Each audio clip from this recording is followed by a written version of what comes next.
오늘 우리에게 주신 하나님의 말씀은 창세기 32장 21절에서 32절입니다. 창세기 32장 21절에서 32절입니다.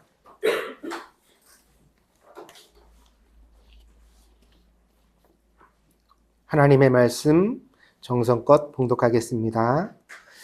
그 예물은 그의 앞서 보내고 그는 무리 가운데서 밤을 지내다가 밤에 일어나 두 아내와 두 여종과 11 아들을 인도하여 야복 나루를 건널세 그들을 인도하여 시내를 건너가게 하며 그의 소유도 건너가게 하고 야곱은 홀로 남았더니 어떤 사람이 날이 새도록 야곱과 씨름하다가 자기가 야곱을 이기지 못함을 보고 그가 야곱의 허벅지 관절을 치매 야곱의 허벅지 관절이 그 사람과 씨름할 때 어긋났더라. 그가 이르되 날이 새려하니 나로 가게 하라. 야곱이 이르되 당신이 내게 축복하지 아니하면 가게 하지 아니하겠나이다. 그 사람이 그에게 이르되 내 이름이 무엇이냐? 그가 이르되 야곱이니이다. 그가 이르되 내 이름을 다시는 야곱이라 부를 것이 아니요 이스라엘이라 부를 것이니 이는 내가 하나님과 및 사람들과 겨루어 이겼음이니라. 야곱이 청하여 이르되 당신의 이름을 알려주소서. 그 사람이 이르되 어찌하여 내 이름을 묻느냐 하고 거기서 야곱에게 축복한지라. 그러므로 야곱이 그곳 이름을 브니엘이라 하였으니 그가 이르기를 내가 하나님과 대면하여 보았으나 내 생명이 보존되었다 함이더라.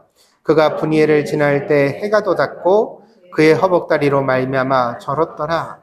그 사람이 야곱의 허벅지 관절에 있는 둔부의 힘줄을 쳤으므로 이스라엘 사람들이 지금까지 허벅지 관절에 있는 둔부의 힘줄을 먹지 아니하더라. 아멘.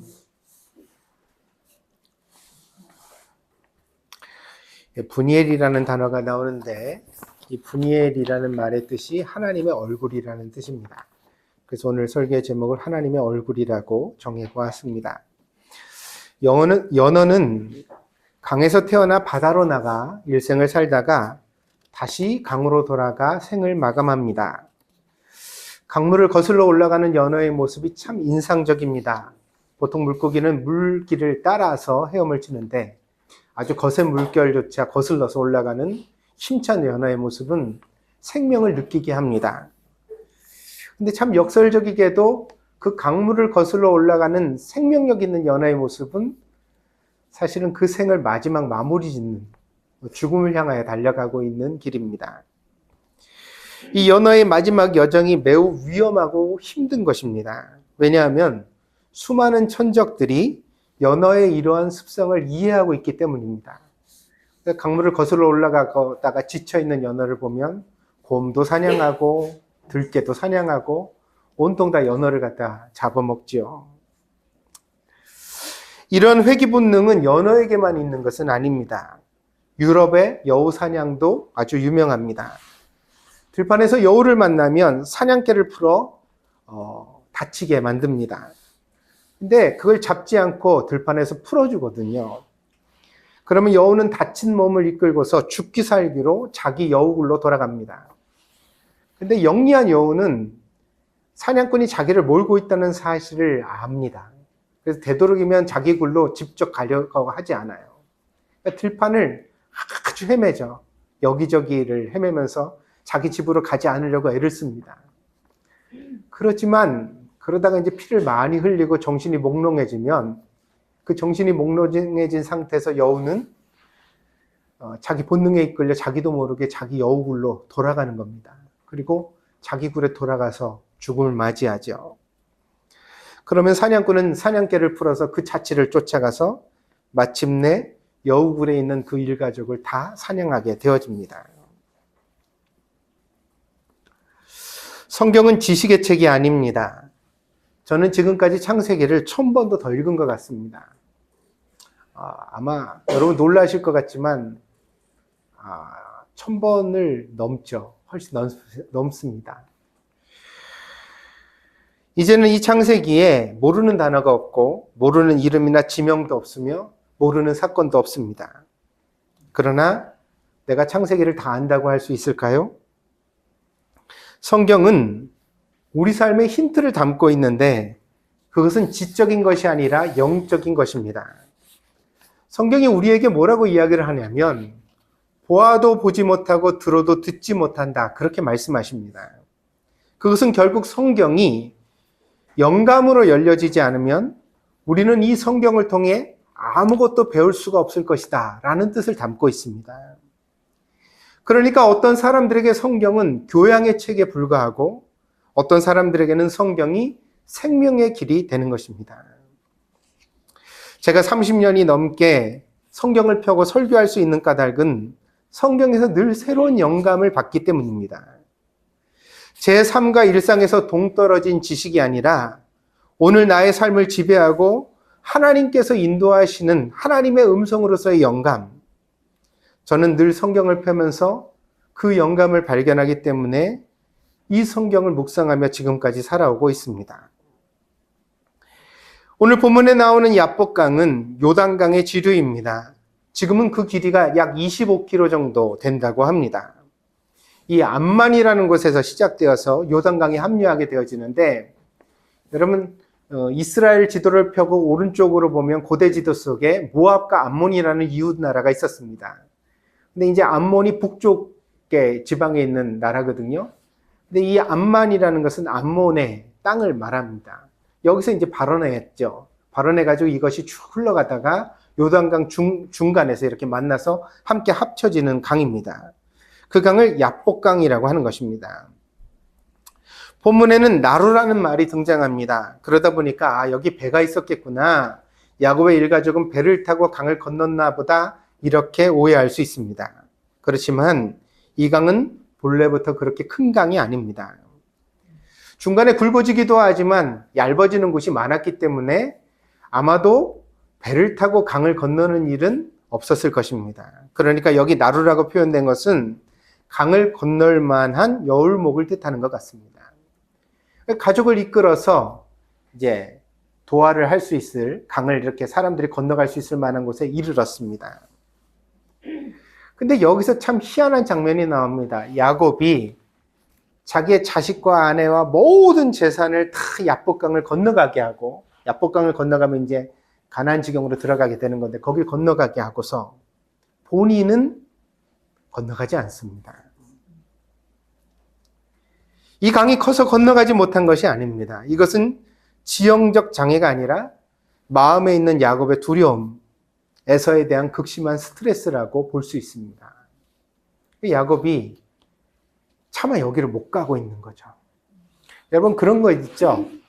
사람들 중에 이제 그 마음의 어떤 상처나 트라우마나 이런 것들이 있는 사람들 중에 바늘끝을 못 본다거나, 그렇죠? 뾰족한 걸 못 본다거나 그런 분들이 있습니다. 그거 보면 보통 사람 보면 그거 그런가 보다 그러는데 그걸 보는 순간 막 식은땀이 나고 불안불안하고 저게 나를 찌를 것만 같은 공포심이 느껴지고 그러잖아요. 사람의 심리라는 거는 일반적인 게 아니거든요. 절대로 내가 괜찮다고 남도 괜찮다고 생각하면 안 됩니다. 뭐 그딴 것 가지고서 그렇게 화를 내냐, 그딴 것 가지고서 그렇게 슬프냐, 그딴 거 가지고서 그렇게 우울하냐, 그렇게 말하면 안 돼요. 사람마다 각자 고유성이 그 심령 속에 있는 겁니다. 야곱이 매우 강한 사람인데 야복강을 건너가지 못하는 모습을 보여주고 있습니다. 최근에 한국의 목회연구소에서 한국의 교인들을 대상으로 조사한 결과가 있습니다.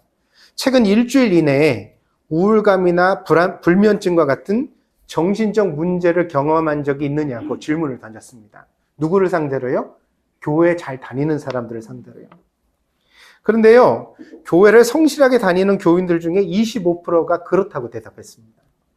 교회를 다니지만, 하나님을 믿지만 나는 우울감이 있다, 불면증을 겪고 있다. 그런데 여기서 주의할 게 있죠. 뭐냐면 최근 일주일 동안에 겪은 적이 있느냐고 대답한 퍼센트가 25%예요. 이거를 한 달 정도나 석 달 정도로 확대한다면 어떻게 될까요? 아마 7, 80%가 넘는 수치가 교회 안의 사람들이 이러한 문제를 겪고 있다고 스트레스에 대하여 말했을 것 같습니다. 신앙이 있다고 혹은 신앙이 좋다고 만사형통하거나 늘 마음이 기쁜 것은 아닙니다. 그래서 여러분들 가끔 가다가 이제 목사로서 보다 보면 어떤 분들은 그런 죄의식을 느껴요. 뭐냐면, 내가 그리스도인인데 이렇게 화를 내는 게, 그리스도인인데 내가 이렇게 우울한 게, 그리스도인인데 내가 이 문제도 넘어서지 못하는 게 과연 합당한가? 이거 하나님 앞에 내가 죄송스러운 것이 아닌가? 그런 마음을 느껴보신 분만 아멘. 아무도 없군요.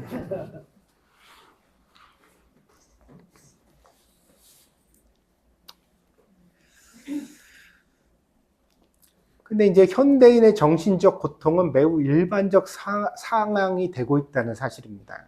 그러니까 공황장애, 우울증, 불면증, ADHD, 심지어는요, 자기 자신을 사이코패스가 아닐까라고 생각하는 사람들도 있습니다. 이런 단어가 유행을 하면서 몸의 병을 넘어 정신의 병에 대한 불안감을 호소하는 사람들이 많습니다. 신앙을 가져도요. 하나님을 믿는다고 해도요.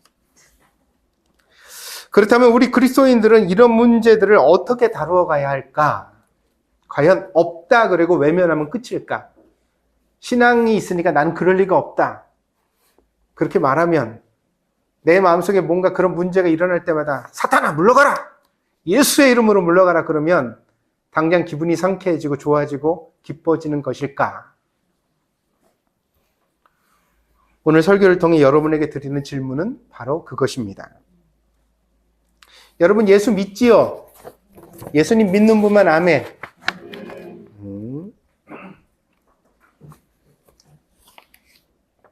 근데 여러분들도 야곱처럼 넘어서지 못하는 스트레스와 정신적 문제에 직면할 수 있다는 게 오늘 설교의 요지입니다.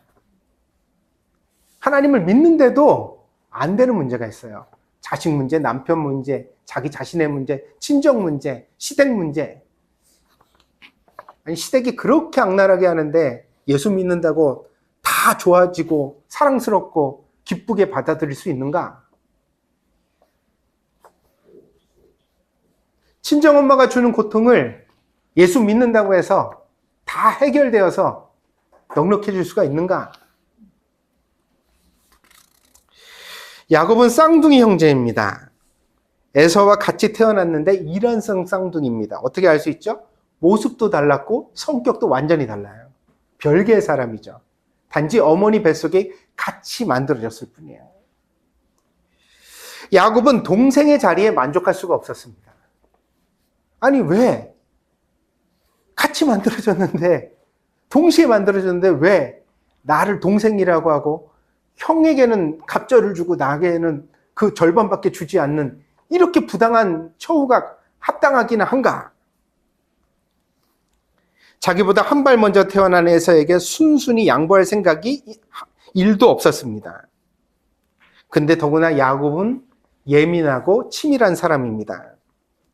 야곱의 일생을 보면 오래 생각하고 계획을 꾸미고 성실하게 그것을 실천합니다. 이런 사람 마음에 뭔가 결심하면 무서워요.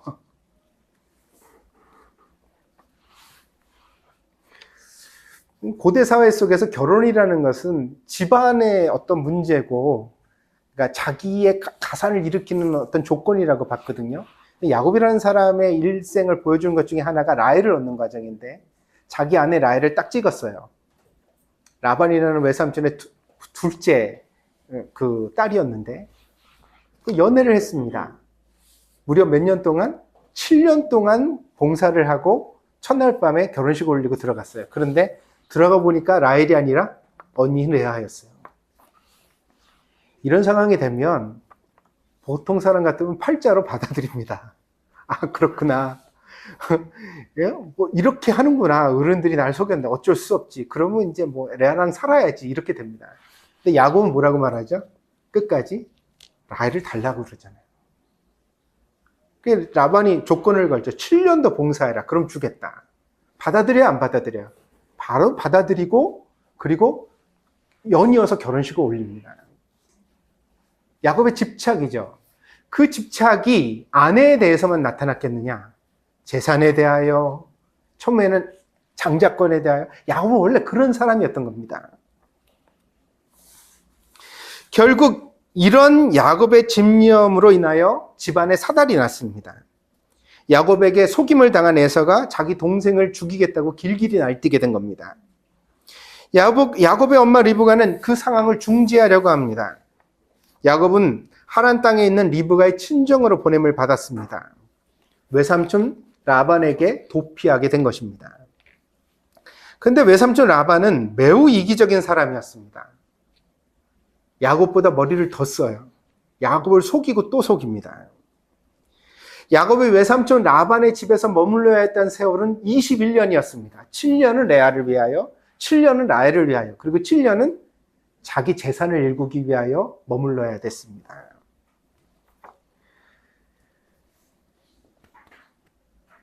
그렇게 봉사한 다음에 하나님께서는 야곱과 함께 하셔서 라반의 모든 거짓 술수에도 불구하고 야곱을 부자가 되게 만드셨습니다.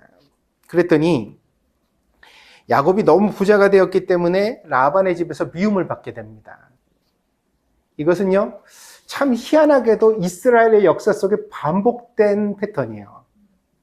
보세요. 이집트에 갔는데 오히려 번성해요.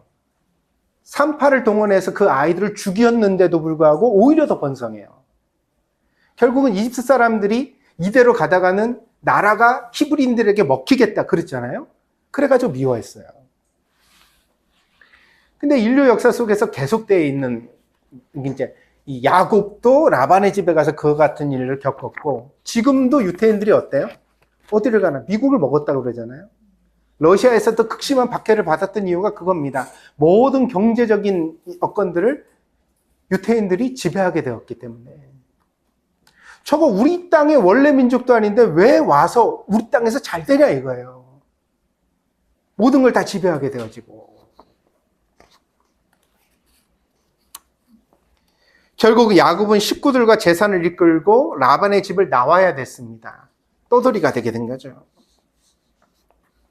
이 다음이 이제 성경에 등장하는 본문의 여백입니다. 왜 제가 여백이라고 이야기를 하느냐면, 여기서 야곱이 이제 자기 일가를 다 이끌고 고향 땅으로 향하거든요. 가나안 땅으로, 아버지의 집이 있던 곳으로 향하는 거예요. 근데 가다 보니까 소식을 들어요. 뭐라고 소식을 듣죠? 자기 형 에서가 21년이 지났는데도 원한을 풀지 않고, 오히려 에서는 집안이 강대해져서 자기 집안에 군사를 많이 거느린 대장이 되었다. 근데 그 군사를 다 이끌고서 야곱의 가족을 도륙내겠다고 지금 오고 있다는 거예요. 그런 소식을 듣게 됩니다. 그럼 보통이면 어떻게 할까요? 다른 곳으로 가면 그만입니다. 땅은 넓고 사람들은 적었으니까요. 더군다나 지금 야곱이 비참한 신세예요? 부자가 된 신세예요? 부자가 됐죠. 식구들도 많아요. 웬만한 곳에 가서 정착해도 이제는 괄시받지 않고 행복하게 자기 삶을 살아갈 수 있는 힘이 야곱에게 이미 있었습니다. 그러나 야곱은 다른 길로 가지 않았습니다. 계속 아버지의 집이 있는 그곳으로 계속 옵니다. 결국 그 길을 오다가 마지막에 이른 곳이 야복강이었다고 성경이 기록하고 있는 거죠. 심지어 야복강에서 야곱은 큰 결단을 하는데 자기 아내와 자식들과 모든 재산을 야복강을 건너 먼저 보냅니다. 그러면서 종들에게 준 말이 있어요. 뭐라고 하냐면, 여기 많은 선물을 받으시옵소서. 그리고 우리 주인 야곱을 용서하시옵소서. 이 말을 꼭 에서에게 전해라. 무슨 말이에요? 에서가 재산을 가져가면 주겠다는 거예요. 포기하겠다는 거예요. 다시 맨몸이 되겠다는 각오를 가진 겁니다. 야곱의 회귀 본능이 그렇게 강했던 것일까요? 야곱은 고향이 아니면 살 수가 없어서, 고향이 미치도록 보고 싶어서 이렇게 하고 있는 것일까요? 여기가 성경이 주는 여백입니다. 근데 성경을 보면 야곱은 그런 종류의 사람이 아니에요. 야곱은 그렇지가 않아요. 어디면 못 살겠다 이런 사람이 아니에요. 오히려 굉장히 계산적이고 치밀하고 자기 것에 대한 애착이 강한 사람이에요. 야곱을 자기 고향으로 돌아가게 한 것은 신앙입니다. 야곱이 아버지의 집을 떠날 때부터 하나님은 온갖 방법을 통하여 야곱에게 나타나셔서 말씀하시는데 하나님이 야곱에게 주신 모든 말씀의 내용은 결국 뭐냐면 내가 다시 내 아버지 집으로 돌아오게 하겠다는 거예요. 말하자면 여러분들이 흔히 하는 말로 하나님이 야곱을 가스라이팅 하신 거예요. 가지 않으면 견딜 수 없도록 거기 가야만 되는 인생으로 야곱을 설득해 오셨어요. 야곱이 라반의 집에서 당할 때에도 뭐라고 기도하냐면 하나님 내가 무사히 내 아버지 집으로 돌아갈 수 있게만 해주시면 그때까지는 에서가 원한을 풀지 않았다는 것도 자기를 죽이려 한다는 것도 몰랐어요. 그런데 자기 입으로 그렇게 기도하게 하셨다고요. 누가 그렇게 하셨어요? 하나님이 야곱을 결국 돌아가야만 한다고 고집하신 것은 야곱이 아니라 하나님이셨습니다. 그리고 야곱은 그 하나님의 뜻을 너무 명백하게 알았기 때문에 감히 다른 길로 갈 수가 없었던 것입니다. 저는 목회자의 길을 걸어오면서 인생의 위기가 닥칠 때마다 이렇게 살기보다는 다른 것을 하는 것이 낫겠다는 생각을 참 많이 했습니다. 제가 신학생 시절에 저희 어머니가 아직 결혼하기 전인데 너무 많이 고생하시는 모습을 봤어요. 어머니가 밤새 우시더라고요. 새벽에 일어나서 어머니를 두고 제가 그렇게 눈물로 얘기했던 장면이 기억이 납니다. 엄마, 차라리 내가 여기서 신학 접고 내가 택시기사라도 해서 엄마 먹여 살릴게. 엄마 걱정하지 마. 내가 이걸 안 가도 되니까 엄마 이제는 내가 엄마 아들로 살게. 엄마한테 하나밖에 없는 아들인데 어떡하겠어. 도망갈 수 있다면 도망가고 싶었습니다. 근데 그럴 때마다 하나님이 야곱처럼 나를 가스라이팅 하셔서 너는 이 길 가야 된다. 여거 가야 된다. 이거 아니면 길이 없다. 야, 네가 네 엄마 지키는 것보다 내가 지키는 게 낫지.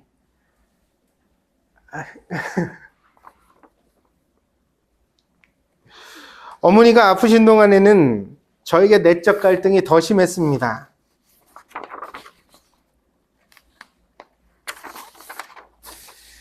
내가 여기서 뭘 하고 있나? 아프신 엄마를 혼자 두고 일해도 되는 걸까? 이러다가 정말 큰일 나는 것 아닐까? 그런 생각만 하다가 결국 어머니를 잃고 말았습니다.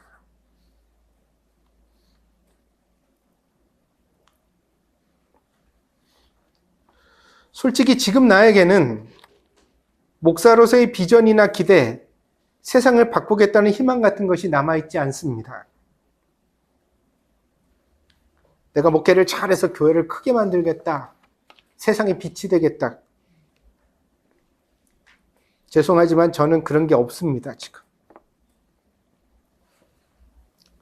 슬픔은 깊고 밤마다 우울감과 싸우고 있습니다. 그럼에도 오늘 제가 여기 서 있는 것은 저의 의지가 아닙니다.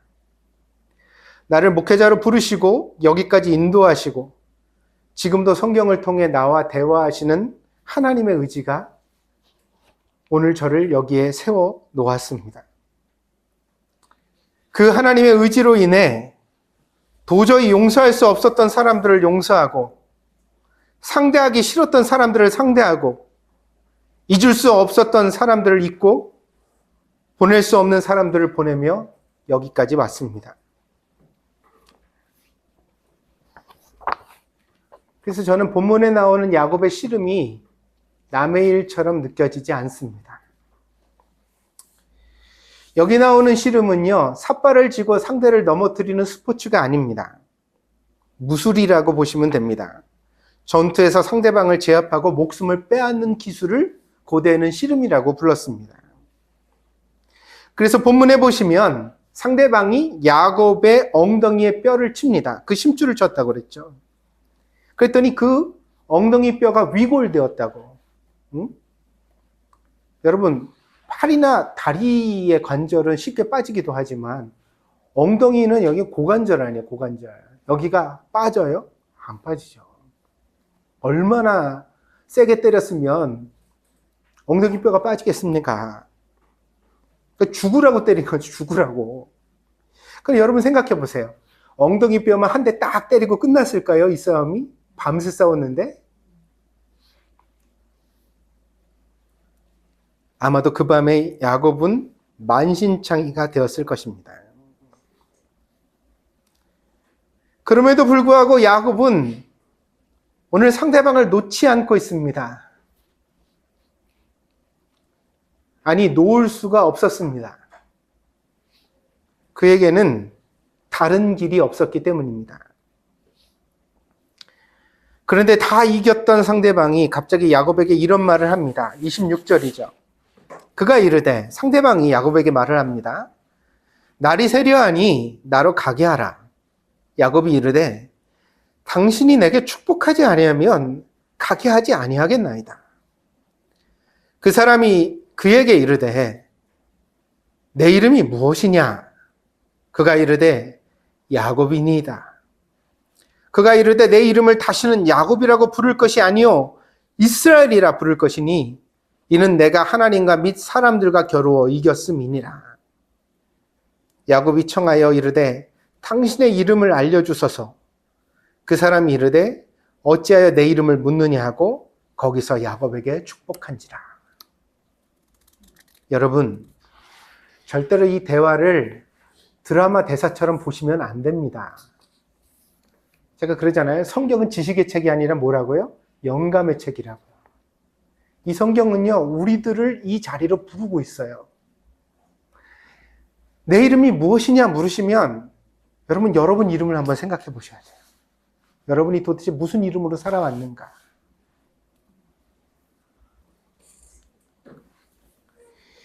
이 질문과 대답 속에서 우리를 향한 주님의 음성을 들을 수 있기를 바랍니다. 히브리인들의 전통에서 아이의 이름은 부모의 권한, 특별히 아버지의 권한이었습니다. 그래서 이제 신약 성경에서 세례 요한의 이름을 지을 때도 나오는데 그 집안에 요한이라고 이름한 사람이 없어요. 근데 천사가 요한의 아버지에게 아들을 낳을 테니까 요한이라고 해라 그렇게 가르쳐줬고, 그래서 그 엄마가 같은 계시를 받았기 때문에 아이의 이름을 요한이라고 하겠다고 했는데 아버지는 천사를 받기 때문에 벙어리가 돼 있었거든요. 그래가지고 대답을 못하니까, 아니 무슨 애 이름을 없는 이름을 갑자기 왜 요한이라고 지어? 무슨 뚱딴지 같은 소리야? 그럴 리가 없지. 그러면 사람들이 받아들여 주질 않았어요. 마지막에 세례 요한의 이름을 요한이라고 확정 짓는 게 누구예요? 아버지예요. 아버지가 입이 튀어지면서 내 아들의 이름은 요한입니다 이렇게 하니까 더 이상 이론의 여지가 없이 아들의 이름이 정해지거든요. 그러니까 아이의 이름을 짓는 권한이 누구에게 있어요? 누구에게 있다고요? 아버지에게 있다고요. 그런데 이삭은 둘째 아이의 이름을 야곱이라고 지었습니다. 야곱의 이름은 속이는 자라는 뜻입니다. 발 뒤꿈치를 잡는 자. 아버지가 아이의 이름을 이렇게 지었으면 그 아이는 평생 살아가며 내적 갈등을 느끼지 않을 수가 없습니다. 여러분, 세상에 태어나서 누가 내 아를 제일 사랑해줘요? 누가 나를 제일 사랑해줘요? 무슨 배우자지. 사랑하는 그이 아니에요? 여보? 근데 사실은 배우자라는 관계도 기브 앤 테이크가 있잖아요. 주고받는 관계. 늘 기대기만 할 수는 없죠. 근데 이제 부모라는 관계는 뭔가 내가 평생을 그냥 받아도 부담이 없는, 그죠? 그러니까 기댈 수 있는 관계잖아요. 근데 여러분 생각해 보세요. 그 부모가 아이의 이름을 야 임마 사기꾼, 속이는 놈아 그렇게 이름을 지어놓고 평생을 불러줬으니, 야곱이라고 맨날 불렀으니, 제가 설교 드릴 때 늘 부탁드리는 것 중에 하나가 그거예요. 자기 자식을 함부로 이름하지 마세요. 아유 저 멍청이 뭐 이런 거 농담이라고 그러시는데 농담 아니에요. 그러면 안 돼. 야곱장 나요. 인생이 꼬여요. 아시겠어요? 어떻게 불러야 돼요? 소망을 담아서. 믿습니까? 지금 있는 모습보다 훨씬 더 조금 더 멋진 모습을 불러주세요.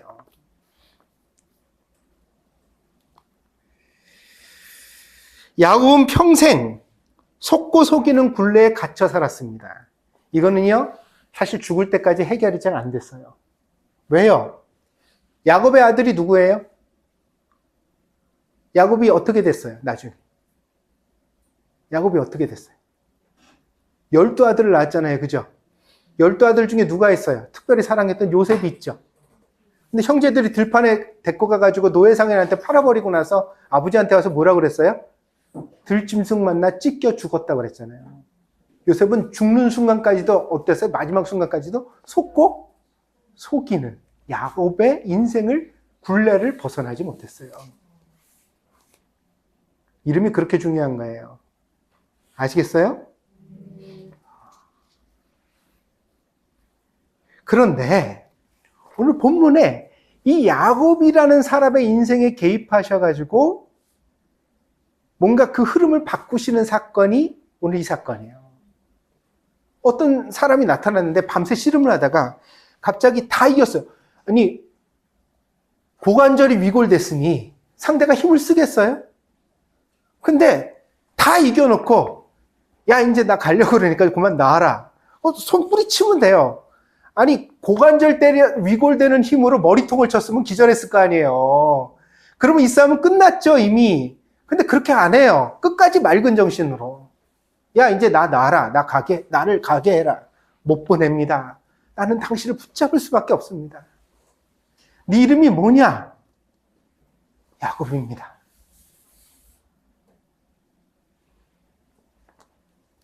왜 아직도 야곱이냐? 베델에서 내가 너를 만났고 너와 함께하리라고 약속해 주었고 수많은 기도에 응답했는데 근데 왜 너는 아직도 야곱이냐? 왜 아직 야곱으로 살고 있냐?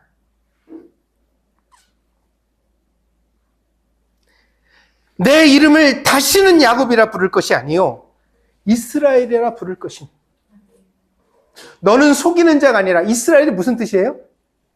겨루어 이겼다는 뜻이잖아요. 승리자라는 뜻이에요. 승리자. 속이는 자가 아니라 너는 승리자가 돼야 된다.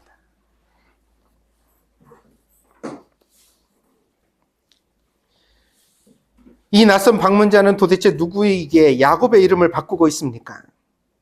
그 아버지도 해주지 못한 일을 누가 하고 있습니까? 근데 오늘 본문에 보면 이상한 점이 한 가지 더 있습니다. 뭐냐면 야곱은 지금 씨름에서 설사 이기지도 못했지만 이겼다 하더라도 누구랑 이긴 거예요? 자기 지금 씨름하는 상대와 이겼잖아요. 근데 본문에서 뭐라고 이 상대방은 얘기를 하냐면 너는 하나님과 겨루어 이겼고 사람들과 겨루어도 이겼다. 두 번의 승리를 한 번에 이루었다고 말하고 있어요. 여러분 경기에 한 번 나가서 승리하면 1승이지 어떻게 한 번 이겼는데 2승이 돼요? 이게 돼요? 성경에서 온전한 사람이시면서 동시에 온전한 하나님이신 분은 한 분밖에 없습니다. 누구예요? 그리스도시죠. 아브라함에게 멜기세덱 제사장으로 나타나셨던 예수님이 야곱에게는 야복강가에서 나타나신 거예요. 그래서 이 야곱과 씨름하여 주셨기 때문에 예수님이 그래서 야곱은 예수님과의 씨름을 통하여 뭐예요? 사람과도 이기고 하나님과도 이긴 자가 되어집니다.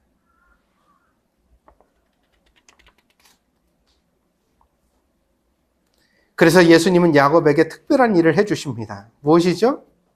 육신의 아버지에게는 야곱이라는 이름을 받았던 속이는 자가 되었던 야곱에게 하늘의 아버지가 주시는 새 이름 이스라엘이라는 새 이름을 주시는 것입니다. 그것이 오늘 이 말씀의 의미입니다. 야곱은 이 의미를 알았을까요? 깨달았습니다. 그것이 어떻게 나타납니까? 분이엘이라는 지명으로 나타납니다. 분이엘은 하나님의 얼굴이라는 뜻입니다. 야곱이 뭐라고 말하고 있죠? 나는 지금 하나님을 만났다. 근데 야곱이 그렇게 말하잖아요. 사람이 하나님을 만나면 죽어요, 살아요? 하나님은 거룩하신 분, 사람은 비루한 존재이기 때문에 비루한 사람이 하나님을 만나면 반드시 죽게 될 것이다 라고 알고 있습니다. 그런데 자기 자신이 살았다고 고백합니다. 여러분, 사람이 하나님을 만나면 죽게 되는 것이 사실인가요? 사실입니다. 모세가 시내산에서 하나님과 이스라엘 백성들을 중재할 때 이 점을 경고하고 있습니다. 너희가 아직 비루한 자인데 하나님 앞에 감히 나타나지 마라. 함부로 봤다가는 죽는다. 경고했습니다. 그러나 오늘 본문에서 야곱은 하나님과 겨루어 씨름하고도 살았습니다. 그럼 야곱은 비루한 사람이 아닙니까? 아닙니다. 이 세상에 그 누구도 자기 행위로 하나님 앞에 설 수 없습니다. 그럼 오직 한 가지 이유가 남습니다. 로마서의 말씀이 야곱에게 이루어진 거죠. 뭐죠? 오직 의인은 믿음으로 말미암아 살리라. 오직 의인은 믿음으로 말미암아 살리라라는 이 말씀이 무슨 의미인지를 헷갈리고 잘 이해하지 못했었습니다. 그런데 오늘 이 창세기의 말씀을 통해 이해하게 됐어요. 뭔지 아세요? 여러분, 죄 많은 우리가 거룩한 하나님을 만나면 그 거룩함에 압도되어 죽습니다. 이해 못해요?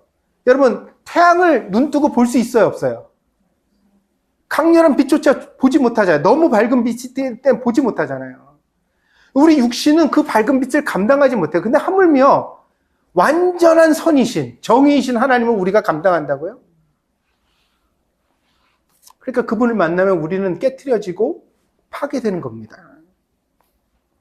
그런데 믿음이 우리를 하나님 앞에 살게 합니다. 어떻게 해요?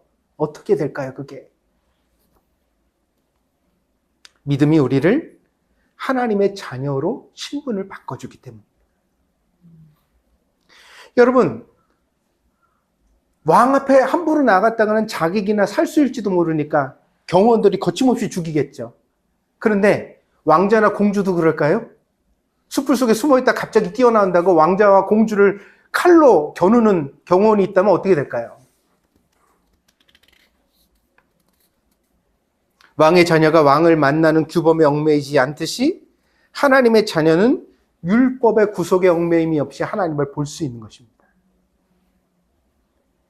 하나님은 야곱을 통해 이미 창세기에 로마서의 교훈을 새기셨습니다. 뭐예요? 우리는 믿음을 통해 하나님의 자녀가 되고 하나님의 자녀가 되면 하나님을 만날 수 있으며 그러고도 살리라. 믿음은 삶의 모든 문제를 해결하지는 않습니다. 믿음이 있다고 스트레스가 사라지는 것도 아닙니다. 교회를 다녀도 우울감이 있고 때로는 불면증에 시달릴 것입니다. 그러나 오늘 이 말씀을 통해 여러분에게 한 가지는 분명히 약속드릴 수 있습니다. 여러분의 믿음이 진짜라면 하나님은 여러분을 살리실 것입니다. 그 우울감이나 그 고통 속에서 여러분을 방치하고 내버두는 게 아니라 어떻게 야곱을 찾아오시듯이 찾아오셔서 그 문제와 같이 씨름해 주시고 여러분을 손잡아 인도하시고 책임져 주신다는 겁니다. 여러분을 만나 주시고 그 얼굴을 가리지 않으실 것입니다. 그리고 그 음성을 들려주실 것입니다. 오늘 여러분들이 이 약속을, 성경의 약속을 믿고 바라보고 붙잡고 살아갈 수 있는 여러분들이 되어지기를 바랍니다. 사람들은요, 자꾸만 홍해가 갈라지는 기적을 바라요. 제가 어머니 장례식 때도 아들이지만 설교를 했어요. 서로 장례 추모 예배를 드리면서 설교를 했는데 거기 이제 요한복음에 나오는 나사로의 죽음의 장면을 가지고 설교를 드렸거든요. 나사로가 죽잖아요. 근데 처음에 이제 뛰쳐나와서 만난 게 누구냐면 예수님을 막 뛰쳐서 만난 게 마르다예요. 마르다가 먼저 왔어요. 그 동네 입구에서 만나가 마르다가 첫 하는 말이면 예수님이 여기 계셨으면 내 오라비는 죽지 않았습니다. 믿음의 말이면서 동시에 원망의 말이에요. 이해하시겠어요? 그 다음에 또 조금 갔더니 이번엔 마리아가 집안에 있다가 집에서 만나요. 예수님을. 마리아도 똑같이 말해요. 예수님이 여기 계셨으면 내 오라비가 죽지 아니었을 것입니다. 그때 사람들도 똑같이 말해요. 저가 눈 먼 자는 눈뜨게 하면서 나사로는 살릴 수 없었더냐. 이 장례식의 장면에서 계속해서 뭐가 나타나고 있죠? 원망이라는 사람의 감정이 드러나고 있습니다. 우리는 어떤 사람이에요? 그런 존재예요. 믿음이 있거나 없거나 똑같아요. 여러분 남 탓 안 할 것 같아요? 다 남 탓이지. 자기가 불행한 건 다 남 탓이야.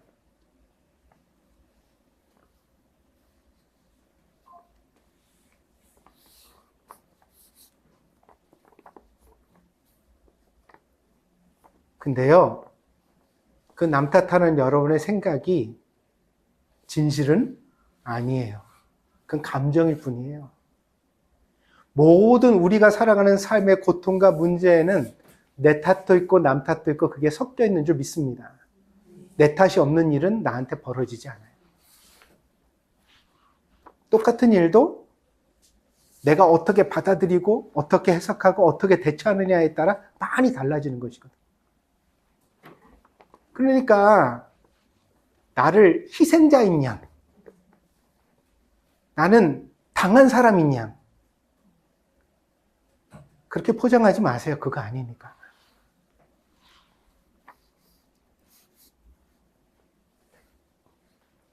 남 탓만 일삼고 감정이 춤추고 있는 현장에서 예수님께서 뭐라고 그러시는지 아세요? 말씀하지 않으세요. 그리고 나사로가 어디 있냐 가서 보자 그래서 무덤까지 가시죠. 무덤을 보시고서 예수님이 우셨대요. 그 사람들이 그 예수님의 눈물을 보고 뭐라고 그런 줄 아세요? 저가 나사로를 진심으로 사랑하였도다. 그렇게 말해요.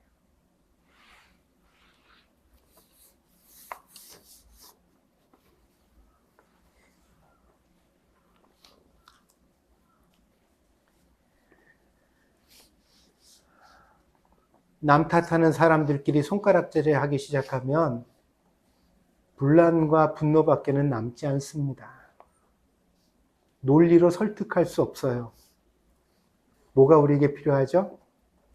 공감과 이해가 필요합니다. 얼마나 속상하면 저렇게 말할까? 얼마나 아프면 저런 소리를 할까? 아멘? 예수님이 사람들이 그렇게 슬퍼가지고 막 누군가를 원망하려고 하는 그 마음을 헤아리셨어요. 얼마나 힘들면 저렇게 할까?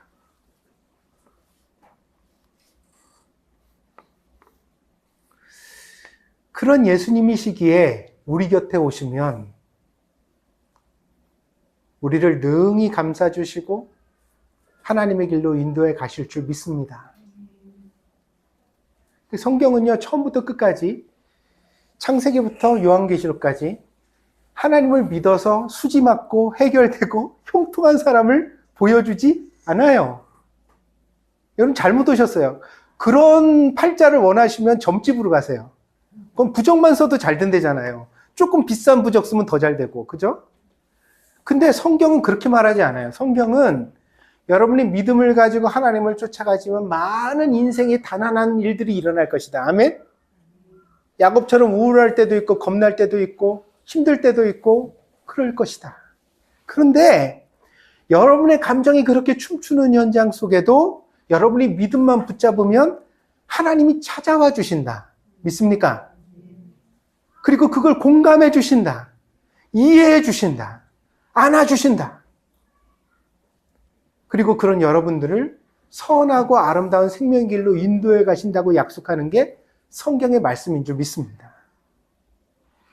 그러니까요, 우리의 모든 연약함이 이 신앙 안에서 수용되어지는 거예요.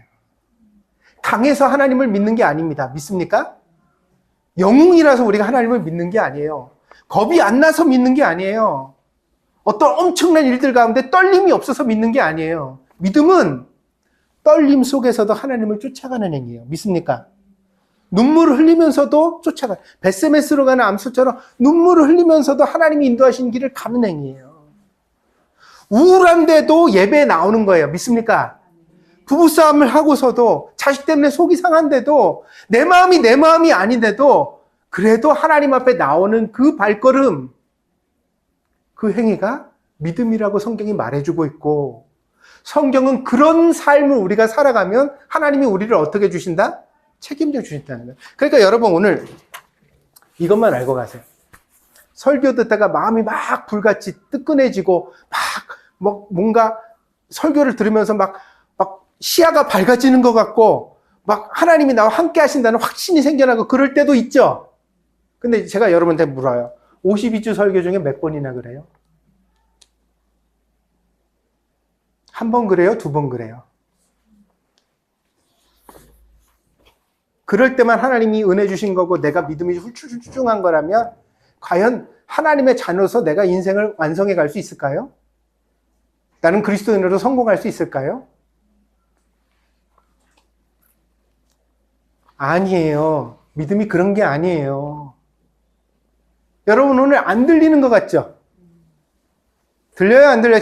제 목소리 들려요? 안 들리는 것 같은 날도 있는 거예요. 그게 믿음이라고요.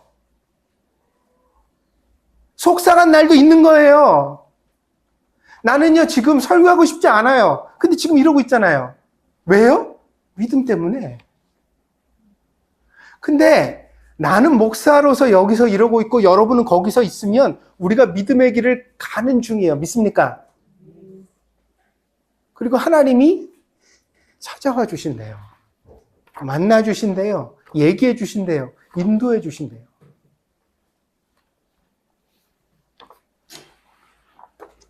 언젠가부터 기독교가 극장식이 되어버려서 설교를 기가 막히게 청중을 들었다 놨다 하는 설교에만 주머니가 열리고 헌금을 내고, 그렇지 않은 교회는 다닐 가치도 없고 다닐 필요도 없고,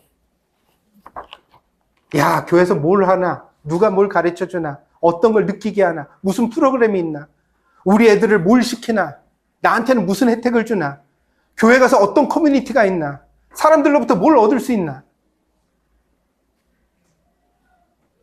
예수님 뭐라고 그러셨죠? 내 아버지의 집은 만민이 기도하는 집이라고 했거늘 그 강도들의 구로를 만들었노라. 여러분, 우리는 오로지 예배하기 위하여 하나님을 믿기 위하여 교회에 나와야 되는 줄 믿습니다. 그리고 그 목적이 순수하게 우리에게 있을 때 신앙생활은 올라가는 때도 있고 내려가는 때도 있는 거예요. 그 모든 것을 건너뛰어서 하나님 앞에 신실하게 자기를 세우는 여러분들 되어지길 바랍니다. 그러면 자꾸 여러분은 그럴 거예요. 여러분 안에서 나는 야곱인데, 나는 우울한데, 나는 복이 없는데, 나는 망령된 자인데, 나는 틀려먹었는데. 근데 하나님이 뭐라고 그러세요 오늘? 다시는 내 이름을 야곱이라 할 것이 아니요. 오늘부터 뭐라고 부르라고요? 이스라엘이라고. 하나님과 겨루는 사람이라고 불러라. 승리자라고 불러라. 너는 지는 게 아니다. 망한 게 아니다. 내가 너를 끝까지 책임지고 있다. 하나님이 말씀하시는 그 음성 들을 수 있게 되어지기를 바랍니다. 인생은 각자 자기의 몫이 있습니다. 그 몫이 결코 쉽지 않습니다. 그래서 여러분들은요, 여러분 모두가 감당할 십자가들이 있는데, 뭐 동경 드림교회를 위해 십자가를 지라고 말하지도 않아요. 그냥 교회나 열심히 나오셔.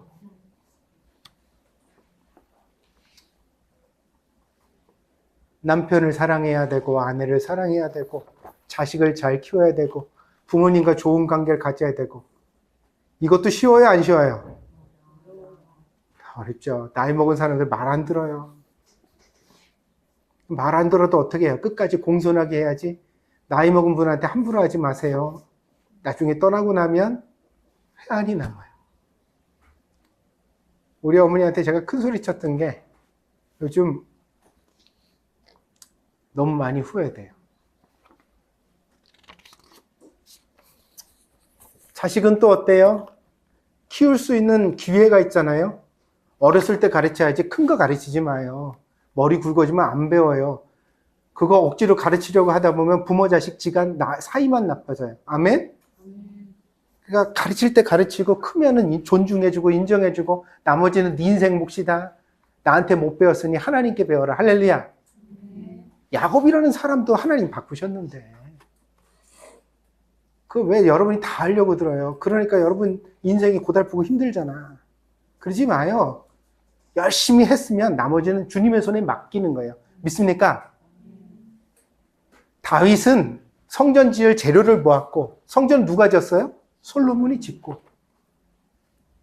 내 손으로 다 해야 된다, 그런 생각하지 마요. 적당한 선에서 하나님께 맡기는 여러분들 되길 바랍니다. 이제 나이를 좀 먹어가니 노후가 걱정이죠. 걱정돼요, 안 돼요? 목회연구소에서 교인들한테 교회에서 뭘 갖다 좀 관심을 가지고 강의를 해주면 좋겠느냐 이렇게 물었더니요, 아주 인상적인 게 두 가지가 나왔는데, 하나는 싱글족, 그러니까 혼자 된 사람들의 신앙생활에 대해 관심을 좀 가지고 가르쳐주면 좋겠다는 내용이 나왔고, 또 하나가 이게 저한테 좀 충격이었어요. 치매를 알려달라고. 치매에 대하여 좀 잘 배우고 싶다고. 교인들이 다 노후의 생활에 경제적 안정도 걱정, 건강도 걱정. 아멘?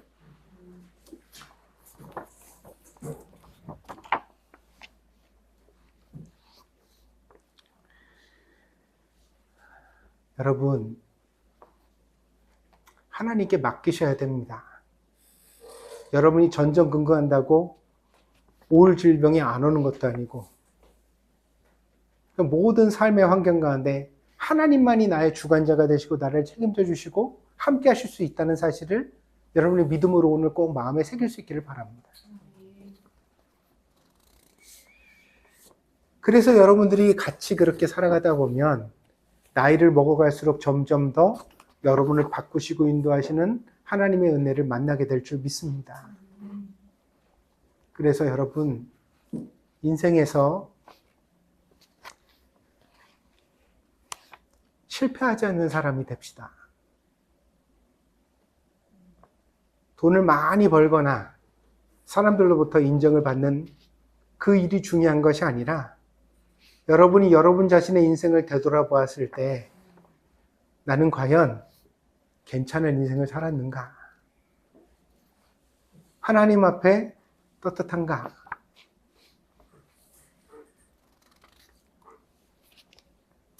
그 한마디 대답을 올곧게 잘 만들어가는 오늘 여러분들의 삶이 되어지기를 축복드립니다. 하나님은 오늘도 여러분을 만나 주십니다. 그 하나님의 얼굴을 친근히 뵙는 저와 여러분들의 인생이 되어지기를 바랍니다. 기도하겠습니다.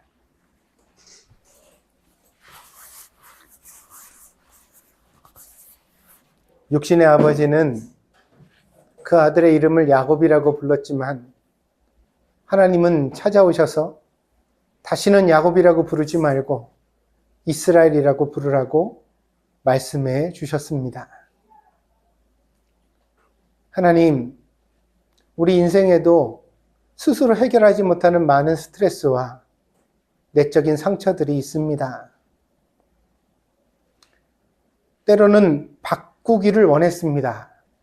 기도도 했고 노력도 했습니다. 그러나 그럴 때마다 실패하고 넘어지며 절망하게 되는 우리 자신의 참 고질적인 부분들을 우리 각자는 만나고 있습니다. 그런데 오늘 말씀을 통하여 희망을 품습니다. 나는 야곱이라는 운명에서 벗어날 수 없었지만, 그러나 하나님은 나를 바꾸실 수 있는 분이라는 것, 그리고 그것을 위하여 나를 찾아오시고 말씀하시고 함께 하시는 하나님이라는 것을 오늘 말씀을 통하여 배우기 때문입니다. 주님, 이 하나님과의 동행을 절대로 포기하지 않는 저희들 되게 하여 주시옵소서. 신앙생활 가운데 좋은 날도 있고 나쁜 날도 있겠지만, 그 모든 날들 가운데 하나님께 예배드리고 하나님을 믿는 일을 멈추지 않는 저희들 되게 하여 주시옵소서. 진심으로 하나님 앞에 살아가게 하시고, 그리하여 우리가 눈을 감고 이 세상을 떠나는 그날에도 예수님처럼 내 영혼을 아버지의 손에 부탁하나이다 담대하게 기도할 수 있는 저희들 되게 하여 주시옵소서. 주님, 이 신앙으로 우리를 살게 하실 줄 믿습니다. 감사드리며 예수님의 이름으로 기도하였습니다. 아멘.